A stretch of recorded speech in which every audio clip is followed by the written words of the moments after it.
Hello, and welcome to my Media and Info Literacy Issues Learning Proposal. This is Jeff Grugan speaking for EDTC 627 seminar. So, I would like to begin with just giving, I just want to say a basic overview of using the digital tools. Reading out the descriptions, digital citizenship and online behavior, teaching students how to make positive, socially responsible contributions and exhibit empathetic behavior online that builds relationships and community is crucial. With the rise of social media and online communication, students need to understand the impact of their digital actions on themselves and others, along with the other issue of information evaluation and digital ethics. Encouraging students to be curious and critically examine resources while also using digital tools in a safe, ethical, and legal manner that protects intellectual rights and property is essential. This includes understanding issues like plagiarism, copyright, and the reliability of online sources. Now, these are the two issues that I wanted to focus on in part of my practice field. The specific field I'm going to get to will be part of the next slide. But all I want to get into is part of this whole other note that I wanted to bring across is that as an educator, these issues are relevant because they directly impact students' ability to navigate the digital world effectively and responsibly. They can help students become responsible digital citizens, which is a critical life skill in today's information-driven society. Essentially, students are susceptible to heavy doses of media exposure, even in terms of what they want to go through in terms of general education. Therefore, we need to have them be taught the distinguishment between those that's feasible and those that's impractical. So that being said, I decided to focus on this learning activity on the concept and usage of Discord, or specifically digital citizenship and ethics via Discord in a computer technology class. It wouldn't necessarily be arithmetic, reading and writing, or social studies. Instead, this would be part of like what would be concurring as a elective-based class on computer technology, which would be the same field of study as setting up PowerPoints, learning how to do an Excel spreadsheet, and learning how to do advanced typing. Target group for this is going to be students grades 6 to 8, which is an ideal age for when they have to essentially start engaging in these forms of media exposure in terms of wanting to try to get projects done, be a little bit more steadfast on social media, and also just trying to make sure that they're also being very responsible when looking up information online. So, in terms of this, it's a part of 3 goals that I have lined up when developing the ideas stemming from the 2 issues from the previous slide, which is develop an understanding of responsible digital citizenship, evaluate online sources for credibility and reliability, and recognize and respect intellectual property rights. All of which is included in part of the foundation of a good and successful usage of Discord.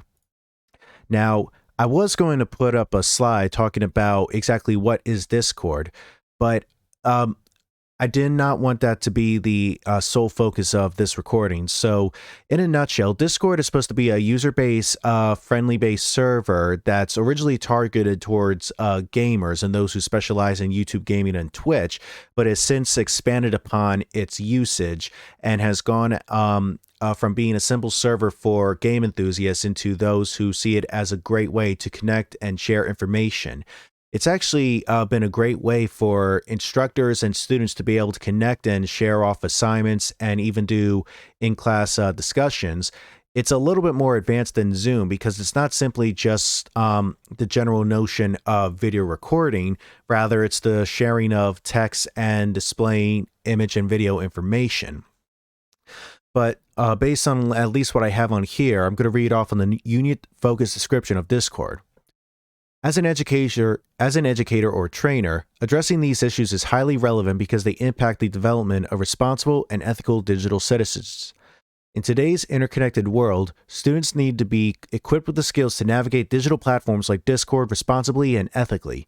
These issues also impact educators as they strive to create a safe and respectful learning environment, both online and offline. So, I really want to advocate for this because I'm a big user of Discord. I mostly go on it to be a part of other people's servers rather than host my own, but I understand that there's a lot of responsibility and a lot of caution that needs to be taken when going onto a lot of these servers, because you need to understand the kind of community that you're being a part of.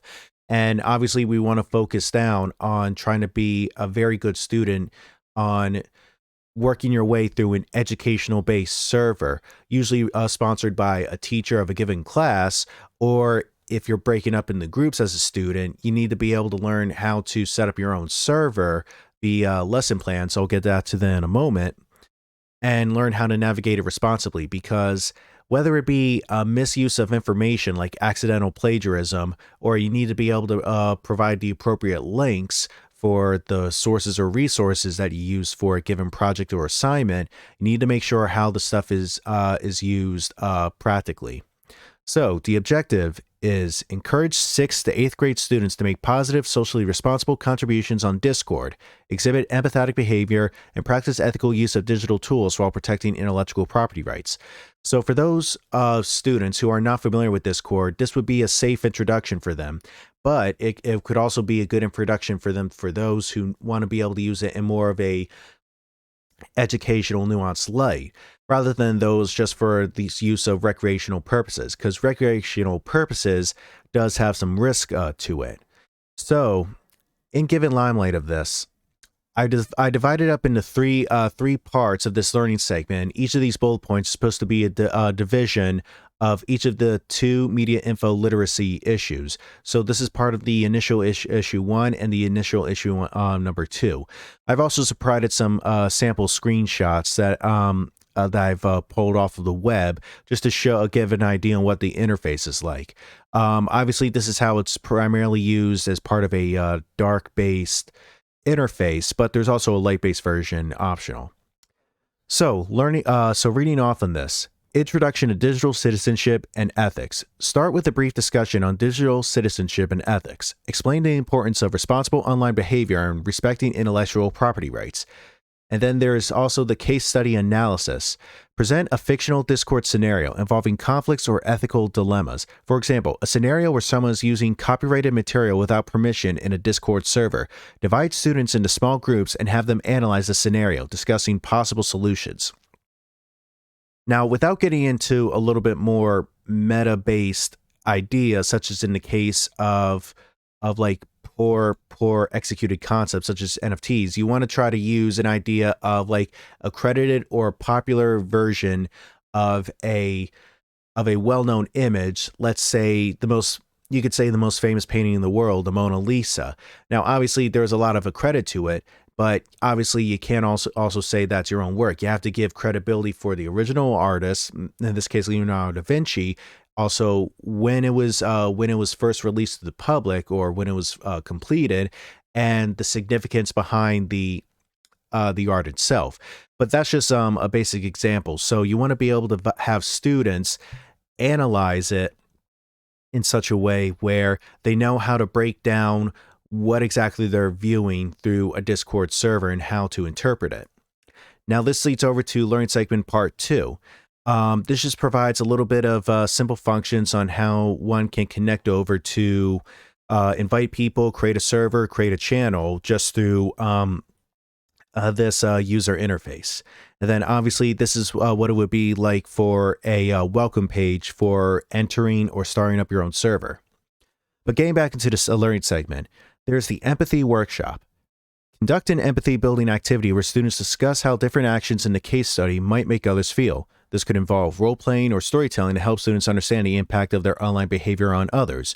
For example, a student could talk about a case scenario where they're in an online group and the conversation via voice chat or text chat skirts into something that would seem a little bit off-putting from the topic at hand. It's about how the student would want to try to shift the conversation back to the original focus, or how they could try to go along with the conversation in a way that doesn't necessarily affect their initial stance from how the conversation was really starting off as. Then there's the interactive Discord simulation. Set up a controlled Discord server for the class. Have students participate in discussions, share content, and collaborate on a project within this server. During this activity, they should apply the concepts of empathy, responsible communication, and ethical content sharing. This would be a great and healthy way for students to learn how to start their own server, how to be able to pull in friends, and how to collaborate on class projects, sharing Word documents, and trying to work on data simultaneously. Sort of like if you were to share a Google document, everyone can do collaborative writing where everyone all at once writes on the same page in real time. And then there is Learning Segment Part 3. Here we have group reflection discussion. Reconvene as a class and discuss their experiences in a Discord simulation, which carries over from Part 2. Encourage students to share examples of positive contributions, empathetic behavior, and ethical choices they made during the activity. And then lastly, there's Ethical Content Creation Challenge. Now, this is supposed to be a part of a homework-based assignment from what they've taken into account, from what they've practiced, what they've learned, and what they're going to expand upon outside of class. Assign students to create and share digital content, for example, a piece of artwork, a poem, or a short story, while ensuring they respect intellectual property rights. They should provide proper attribution for any resources they use. Now, there could be any given assignment within a technology-based class or a computer-based literacy class. And it could be a topic about anything. It could be talking about your favorite animal. It could be talking about a popular location that you visited before. And you want to break down those topics using very simple guidelines, but it has to be a very common and shared elements throughout the rest of class.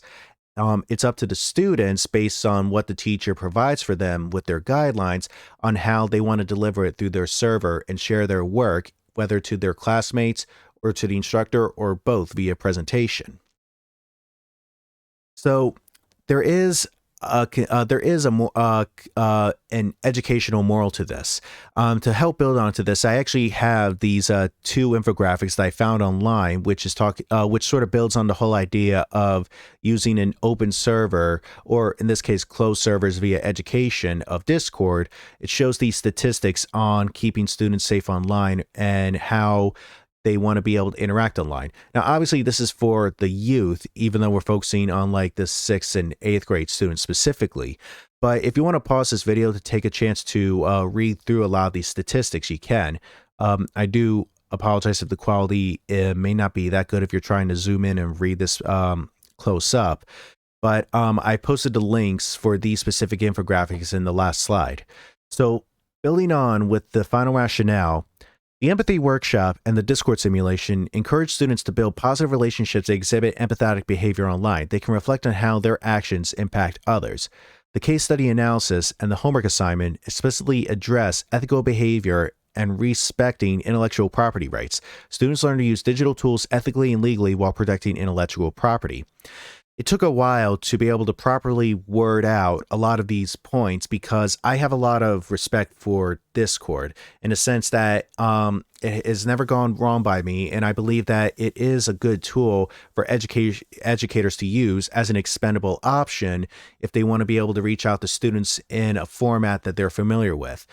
Like students, remember, recalling back to how Discord was normally used as a user-based server for gamers, knowing about the straightforward interests of middle school students, they might have the incentive to be a little bit more familiar with Discord than they are with, say, Google Classroom or Google Drive. So in the case of wanting to share work and trying to get them to use an interface that they're already familiar with, or in this case, one that they might eventually find themselves getting familiar with, I believe that this is a way on how technology can be integrated into a computer-based classroom where they could teach students how to use Discord, and likewise, instructors should be able to have the good incentive to use Discord for their lesson plans. For example, in the case of a history class, an instructor might dedicate an entire server page on a specific unit of history that the class is studying in. And then there will be subsections or hashtag categories that denote specific categories that are supposed to be a part of the larger lesson plan, such as vocabulary, names, events, years, but a lot of that stuff would usually be denoted within the interface itself. But it's very straightforward, and I do believe that this is something that instructors should be readily able to engage with. Discord has come a long way from actually being a platform just simply for gamers, and it has a lot of versatility to it. But aside from that, that's all I have to say. I know that this seemed to be a long presentation, but I have my sources of the infographics and where I've connected a lot of my own research with my own insight with these links. But thank you for taking the time to watch this video and listen to me speak, and I hope you got a lot out of this presentation. Have a good one.